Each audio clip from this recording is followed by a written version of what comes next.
Hi friends, ఈరోజు నేను కొర్రలు ఇడ్లీ చేయాలనుకున్నానండి. కొర్రలు ఇడ్లీకి ఈ కప్పుతో 2 కప్పులు కొర్రలు తీసుకున్నానండి. ఇవి కొర్రలు ఇవ్వండి. కొర్రలు, సాములు, అరికలు ఇవన్నీ తెలుసు కదా మీకు. ఈ కొర్రలు వచ్చి మీకు 2 కప్పులు తీసుకోండి.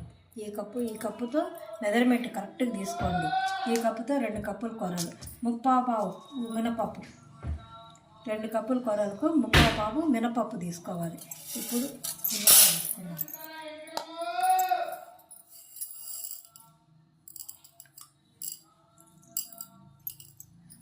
ఒక స్పూను మెంతులు వేసుకుందాం. మెంతులు 1 స్పూన్ అండి.